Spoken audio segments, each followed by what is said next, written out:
All right. Welcome back to 755 Forever. I'm David O'Brien, Braves writer at The Athletic. I'm with Eric O'Flaherty, the former Braves reliever, the left-hander, my co-host. What's up, Eric? Not much. How about you, Dave? Nada, man. I was watching after the Braves took a couple of steps back today. It seems like it's a couple of steps forward, one back lately. But after they got shut out for the first time since May 2023, they have by far the longest streak in the majors. They were the only team that hadn't been shut out this year, but Yeah. they'd gone almost since the end of the 2022 season, since May 2023. So, but anyway, got shut out. Pavetta really shoved today. Pavetta, when he's on, man, he's tough to hit, but that's no excuse. I mean, the Braves should have had more than one hit, all game. They just didn't have anything going on today. And I thought Schwellenbach showed how little experience he's got. This is a guy with they were talking about it on a broadcast. This is a guy with less than 200 innings of experience, college and pro combined, because he only closed 1 year at Nebraska. And then he's had one season in the minors. So this is less than 200 years of 200 innings of college and pro experience. And it shows. I mean, I thought really good stuff. And I love his mechanics and all that, but he would have like 0-2 counts on guys and throw a hittable pitch that was like way too hittable. It's like, no, Yeah. you don't, that's not the pitch to throw there. And he's got about 4 pitches. So I You just learn think those his lessons experience. though. Those lessons are learned over time. Yeah. You do it enough, you're like, it's just it's ironed into your head at that point. But initially, especially lower levels, and you have the kind of stuff he has, probably get away with those mistakes more often in the minors. Then you do it in the big leagues a few times, and they make you pay for it, and that's how you learn the lesson. And facing a more patient team than he Yeah. faced last week. Um, and this team obviously is going to have some video on him, bet more than better than they Yeah. would have facing Yeah. minor league teams. So not real surprising. I don't think anything less of what I think his ceiling is. I really like this guy. I just think it was rushed to get him here. They're trying everything, to fill that fifth spot. See if they can get lightning in a bottle. See if they can get a guy to really step forward before they have to decide before the trade deadline. Do we need to go out and get somebody? So you try everybody, and I think they'll try Hurston Waldrop, and maybe he'll be the Yeah. guy. But if not, you go out and get a guy. But I think people need to remind themselves when as far as the pitching is concerned, when your biggest concern is the fifth spot in your rotation, there are so few teams in the majors who have Every team wants even that problem. even two lockdown guys, much less three, which is what the Hmm. Braves have right now. And Charlie's not bad in the fourth spot at all. He's better than No. 90% of the ones you're going to get.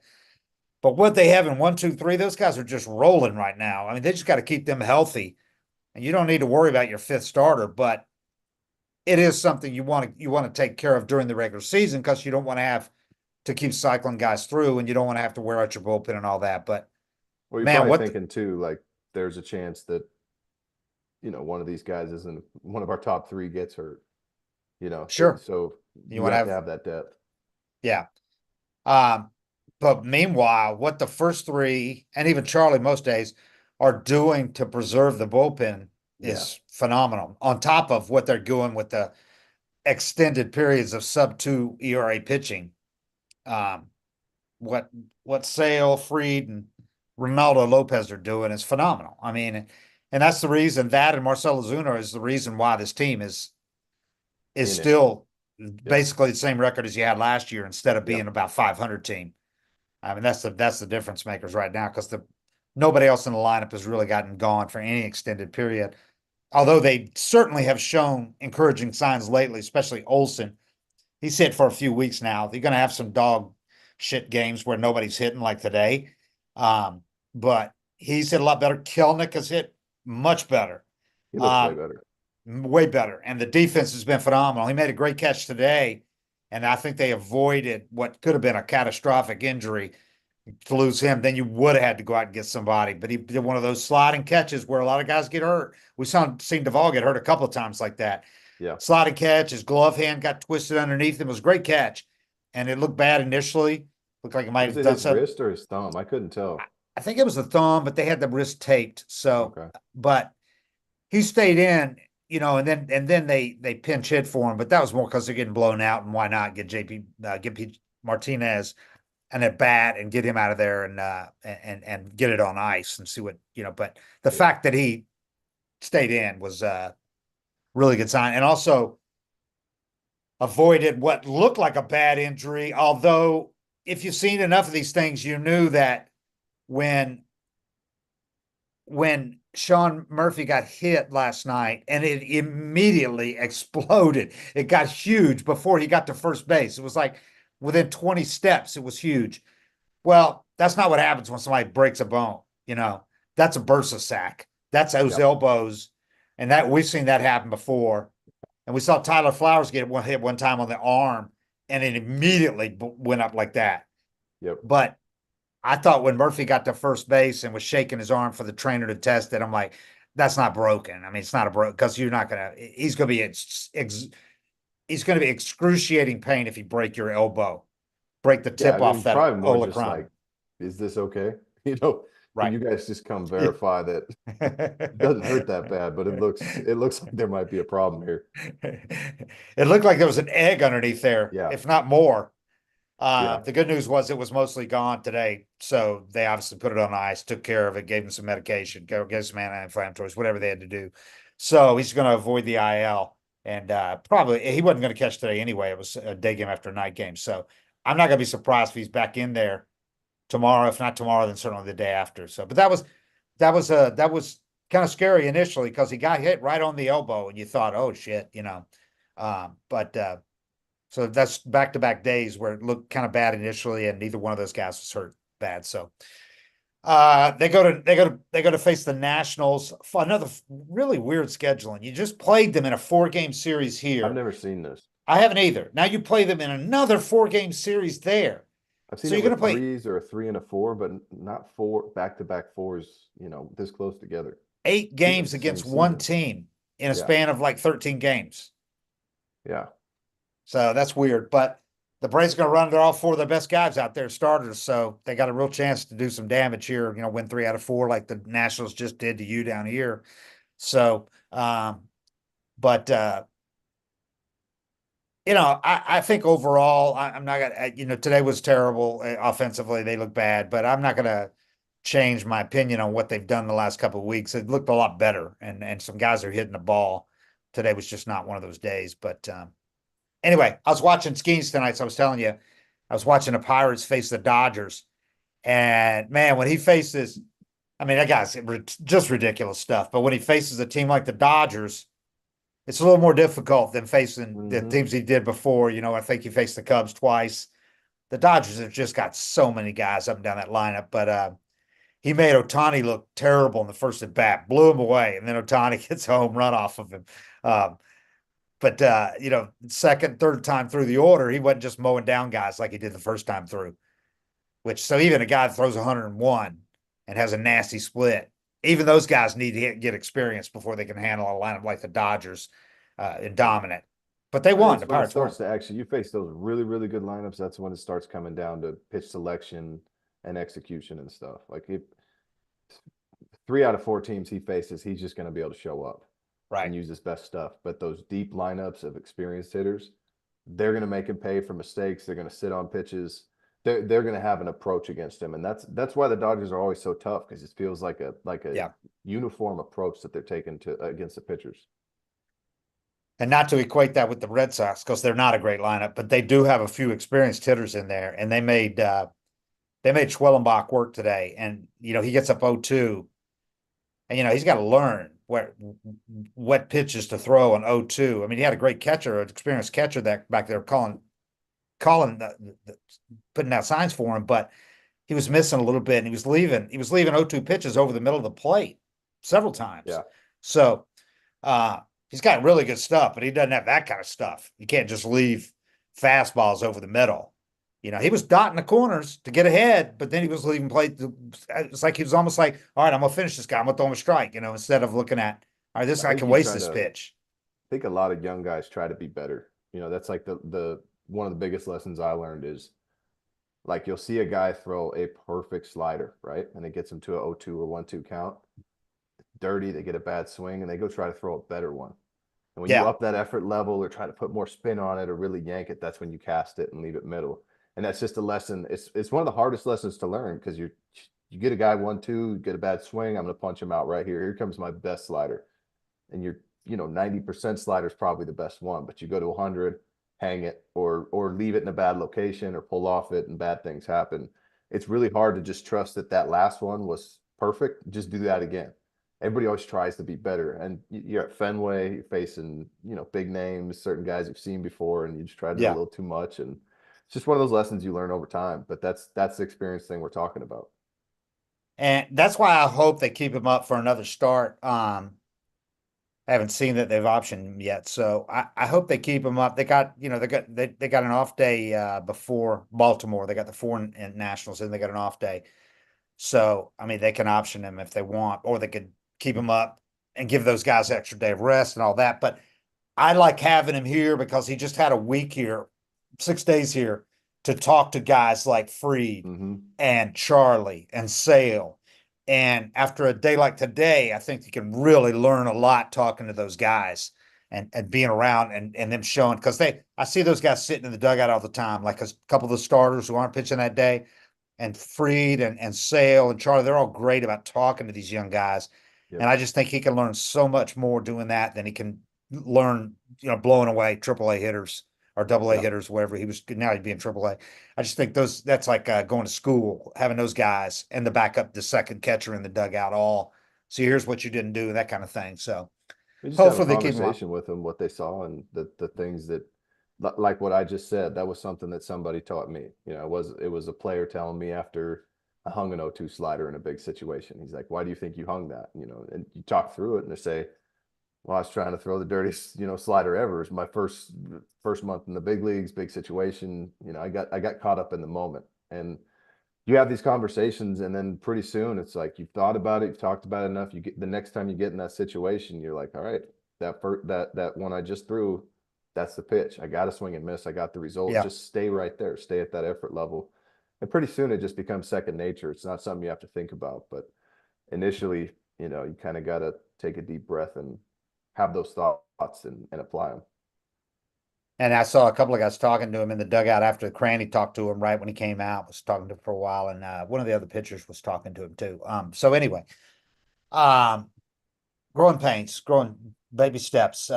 Just remember this guy, I mean, this guy's right up there with Smith Shawver as far as not pitching, not having much experience. I don't know. I'm sure he pitched in high school, but talking about he didn't even pitch the first couple of years at Nebraska. Then he was a closer. So he's really had 1 year of starting. I'm sure I've said it before, but there's certain guys that are so athletic and have such good stuff that it's hard to learn, at these lower levels. That like for me, I started having to learn in single A. But there's guys with this kind of stuff and like Smith Shawver or somebody that they're not gonna. Felix Hernandez was a great example. I watched him just blow through the minor leagues, 97 with a 12-6 curve. And then you get to the big leagues, and that's the first time, okay, now people can handle me and I have to compete and pitch. And you can't learn those lessons in the minors when Yeah. if your stuff just walking through the door is good enough to throw 6 or 7 innings, how are you gonna learn to think through an outing if you can just show up? Meanwhile, speaking of dominance, Max Fried last night, Yeah, 13 strikeouts. He set a record for a National League pitcher at Fenway. 13 strikeouts and one walk. yeah. He gave up a home run, but that happens at that place. But man, this guy is on a roll right now. I'd have to check the tape, but I'm pretty sure we weren't worried about him after those first two. What he's doing right now, he's never been any better than what he's doing right now, obviously. And he's going to make a lot of money. I mean, we're talking 30 million a year with what he's doing right now. Yeah, I think he's probably the closest thing to Kershaw. with the 96 lefty with a curveball, that big curveball, and just the compete factor that I've seen, as far as just straight comparable, at that age and ability to dominate a game like that. Um, yeah, I still have a hard time even getting my mind around how he got hit like he did in the first start and even the second start. But that first one, I'm like, I know it's his first start of the year, second game of the year, but it really is unbelievable that the Phillies hit him like they did when you look at what he's doing because obviously he wasn't hurt. There's And there's some things that happen that the only reason, yeah, the only explanation is because baseball. Like there's no other way to even look at it. Certain things happen in the game that you can scratch your head all you want and try to get to the bottom of it, or you can just say that's baseball. And that's, when Max has a start like last night, and you could see another team put up 6 or 7 on him. yeah, yeah. That's baseball. So It the just first two happens. starts, 10 earned runs, 12 hits, 4 walks in 5 total innings, first two starts. Okay, here's what he's done in his last 10 starts. 1.83 ERA, 174 batting average, opponent's batting average, 237 opponent's slugging percentage, 479 opponent's OPS, 4 home runs, 68 and 2/3 innings, 61 strikeouts, and 18 walks. That'll work. And that's even including the second of those 10 is when he gave up 3 earned runs and 4 walks in 5 innings at Houston. So if you look at it, since they started Houston, the last 8, or I'm sorry, his last 8 starts. Here's the numbers for Max Fried. 8 starts, 1.57 ERA, 155 opponent's batting average, 211 opponent's slugging, 427 opponent's OPS. That's 8 starts, 3 homers. Today was the third. 55 strikeouts, 13 walks in 57 and a third innings. But that 155 batting average, 427 opponent's OPS, Yeah. 1.57 ERA for 8 starts. Like Yeah. That's what I love about this pitching staff, though, is you have those two lefties at the top that have the ability to. I don't think it matters who they're facing. There's a lot of good pitching staffs, but they face those really good lineups yeah, and they can get hit. I think with Sale and Freed, when they're locked in, I yeah, don't think it's up to the hitter. Like I think they have that ability to dominate at such a level. And even Charlie, honestly, when Charlie has his curveball and his stuff yep. going, his stuff is so good that it doesn't matter how hot of a lineup they run into, they can shut down anybody. Yeah, that's like back in the day, the big three. I mean, like Yeah. Maddox, you every once in a while, there's going to be a blip where, Right. every 5, 6, 8 games, he's going to have a game where he gives up 4 or 5 runs. But for the most part, it didn't matter who he was facing because he was better than whoever he was facing, Yep. you know? And in that span for free, those 8 starts, that's 2 complete games, 9 inning complete games. Uh, Gone 7, 7, 9, 9, 8, 7. He's gone I didn't realize seven he was innings in all going but that deep. he's gone 7 or more innings in all but 2 starts in that span, and one of the others he went 6. One where he went less than 6 innings That in doesn't 8 happen much starts. anymore. No, no, and he's doing it in less than 110 pitches: 92, 100, 108, 109, 88, 105, 103, 103 last night. I mean, he's really efficient. He's throwing a ton of strikes, but they're good strikes. They're not like today. They're not like Schwellenbach strikes over the middle. Max didn't leave many over the middle, and he's got such movement. It's just like, That's what I was gonna say. Is like even when he misses middle, he's throwing 2 different fastballs. He's throwing 2 different breaking balls. So it's like he can miss middle and it cuts or sinks in a way that the hitter's not, looking for or expecting, and they foul it off or miss it. There's just he's doing so much with the ball. It's going so many different directions.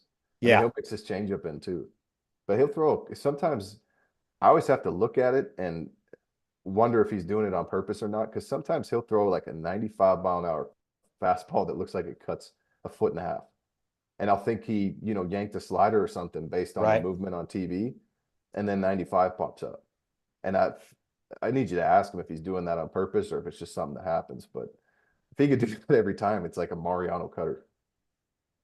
Yeah, I mean, he's a throwback in a lot of ways because he's not up there throwing 99, 100, you know? I mean, Mm-hmm. he's throwing 4 or 5 pitches every game, and Lopez is throwing 4 pitches every game, and Chris Sale's throwing 5 pitches every game, including a changeup. Max got a changeup too. That's like, man, when sometimes it's like unfair when he's got throws that in there too. But yeah, these guys aren't up there like 2 or 3 pitch pitchers. These are full repertoires. Yeah, it's not just like, he's got 3 pitches, but there's one good one, or 4 pitches and one's good and one's Right. okay. He's got 4+ pitches, 5+ pitches. So we'll see. I know people don't want to hear us talking about the offense because people are right now. People are illogical and they're unreasonable, and I understand they're pissed off or whatever, but they just there is no. You can't use logic. You can't say they're right where they were a year ago. This team is coming. They don't want to hear, that this team was under 500 in August because they'll say, yeah, but that team is entirely different. They went out and rebuilt the team. They got 4 outfielders. I'm like, okay, well, who's to say they're not going to go out and get Yeah. whatever they need this time too? That team didn't have 3 starting pitchers like this team has either. You know, Mm-mm. so people just need to be. It's just so negative these days because social media is so prevalent where it wasn't before, and it gets more so every year, I think. And people are spoiled. They're not used to the Braves, this run they've been on. They're Yeah. not used to the Braves They, falling behind. I also think, social media is kind of the place to go if you want to speak your mind. And when you do it in the real world, everybody just tells you to shut up. Like if you have just really bad opinions, you can go type them on Yeah. social media all day long. Right. But Under the when you say cloak them of at the office, anonymity. everybody's like, shut up. Man, it's crazy because you got like I had some guy telling me on there because I just put the score last night, and the Braves got 1 hit and blah blah blah, and some guy goes, "Oh, you need to have some constructive criticism of this team and give the home fans some reason to believe that there's going to be some accountability." And I'm like, dude, okay, Who's not accountable though? but yeah, I've written stories where I've quoted the hitting coach at length, the manager at length, the hitters at length. They don't know, Yeah. other than their chase rate is up, they're striking out more. But but it's like they want me to on Twitter, of course, in 100 and whatever characters we have, to explain what's happening and why it's going to be better. I'm like, that's not my job. I write stories and I talk to the people whose job it is that. And I point out the facts that I can get, like the fact that they're chasing more pitches out of zone, or certain guys are, that certain guys went through the worst slumps of their career, now hitting better. Um, the way that hitting is contagious, so is slumping. You Yep. know, guys want to be the guy, like Sight said, and like Ralston Riley said, when the slump gets so long and the team's falling behind, there's certain guys on the team that want to be the guy. They step up there with 2 in scoring position and they try to do too much. And of course they know what they're doing wrong, but it's harder to say it than to fix it. You can't just go up there and relax when you're slumping, team slumping. You want desperately to get that big hit to turn a game around. So, You want you to pick know, your teammates up too. You want yeah, your teammate that just struck out. You want to pick him up and do something there. I mean, and that's honestly the name of the game. It's the hardest thing to do.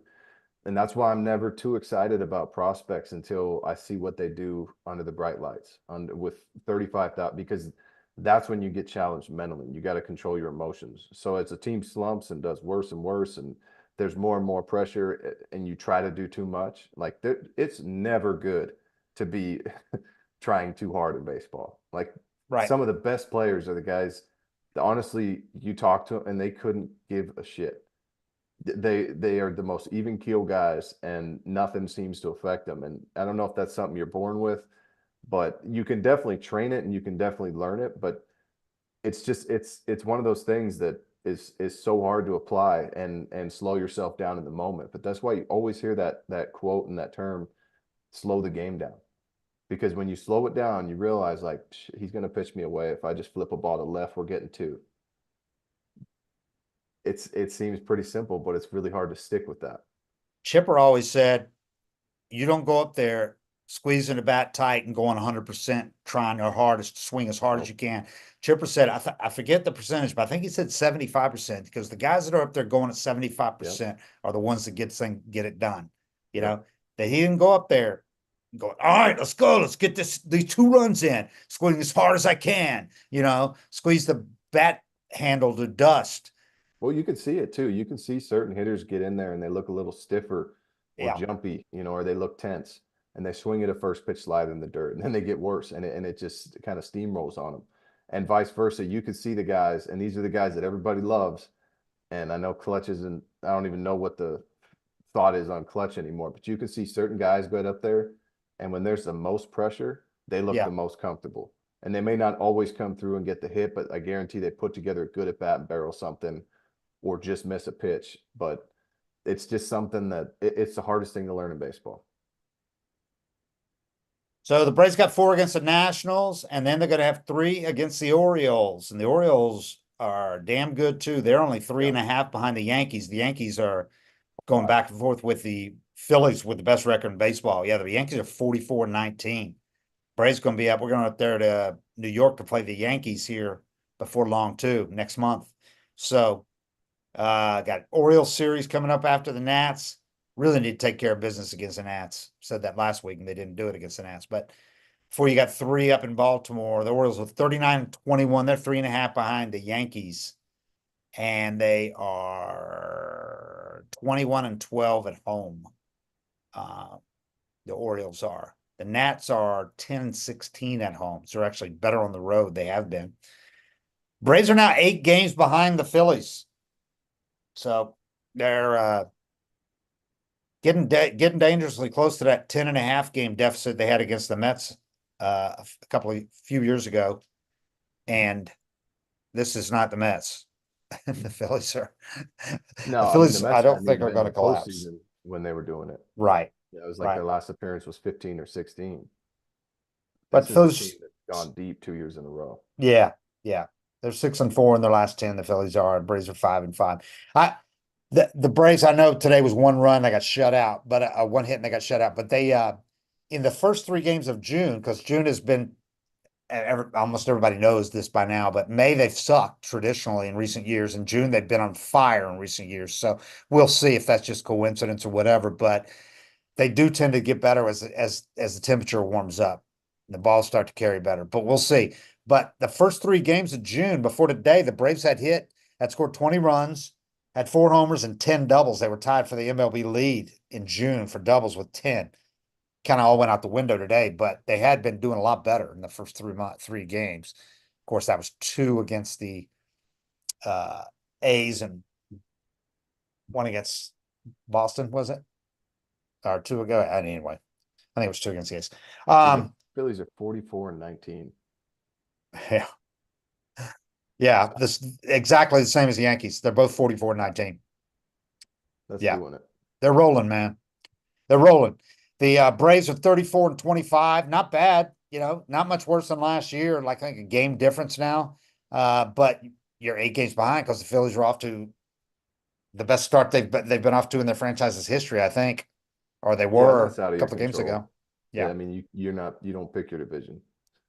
How But about it's this? The Braves are as close to the Nationals now as they are to the Phillies. I saw that. I was just looking at that. They're 8 games ahead of the Nationals, 8 games behind the Phillies. And the That's Mets are crazy. only a half game behind the Nats. So Yeah. anyway, it's going to be interesting. That Central's going to be interesting. The Brewers have built a 5 game lead here over the Cubs. Everybody else in that division is 500 or lower. I'm rooting against the Cubs because they fired Rossi. Yeah. Thought he was doing a good job. They're a disappointment, man. They cannot be pleased to be 500 under cancel after giving him as much cash as they did. But Dansby's not hitting, man. He's down the bottom of the order right now. He was hurt a couple times. He's not hitting. So, all right. Well, we'll see what the Braves can do with all their best four starters going against the Nats, and see if this offense can get consistency rather than, one good game. So far in June, they've alternated one good game with one bad game through four. So they got to get going, get on a groove, and I'm sure they will. It's just a matter of time. But hey, I know it's hard to watch it until they do, because today was a really tough game to watch. It was Yeah, ugly. and you get to the point where it's like, I know they faced a lot of tough pitching, but that's just where the game's at now. Right. There's tough pitching everywhere. Yeah. Yeah. Yeah. I don't think it gets easier. Right. All right. 7:55 forever. We appreciate you guys watching us, and we'll do it again after this long Nats series. This is the second longest road trip of the year, I think. And there's two off days in a road trip. That's also another unusual one. That's fine. I don't mind burning an off day on the road, Yeah. especially if you All right. got kids. You actually get some sleep. Oh, I'm sure a lot of guys